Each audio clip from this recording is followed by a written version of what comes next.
ওমানের শ্রম মন্ত্রণালয় ও ভিসা চালুর বর্তমান পরিস্থিতি নিয়ে নিচে বিস্তারিত এবং স্পষ্ট তথ্য দেওয়া হলো।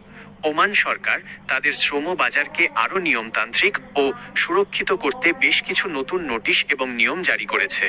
ওমান শ্রম মন্ত্রণালয়, মিনিস্ট্রি অফ লেবার এবং রয়্যাল ওমান পুলিশ ROP যৌথভাবে পরিষেবা ভিসা ও লেবার ক্লিয়ারেন্স প্রক্রিয়ায় এই আপডেটগুলো নিয়ে এসেছে।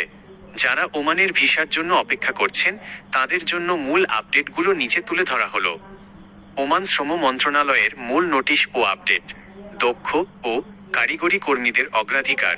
ওমান সরকার বর্তমানে IT, প্রকৌশল, কনস্ট্রাকশন, নির্মাণ শিল্প, চিকিৎসা, হেলথ কেয়ার এবং লজিস্টিক্স খাতের মতো বিশেষায়িত ও দক্ষ বিদেশি কর্মীদের জন্য ভিসা প্রক্রিয়া ও অনুমোদন অনেক সহজতর করেছে।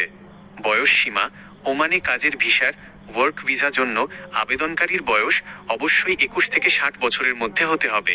বাধ্যতামূলক কাগজপত্র।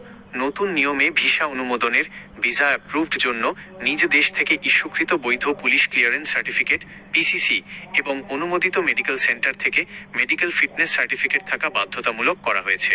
ওমানিকরণ, ওমানিজেশন নীতি। কিছু নির্দিষ্ট সাধারণ ও প্রশাসনিক পেশায় স্থানীয় ওমানি নাগরিকদের সুযোগ দিতে বিদেশি কর্মী নিয়োগের ওপর বিধিনিষেধ বা কোটা আগের মতোই বহাল রয়েছে।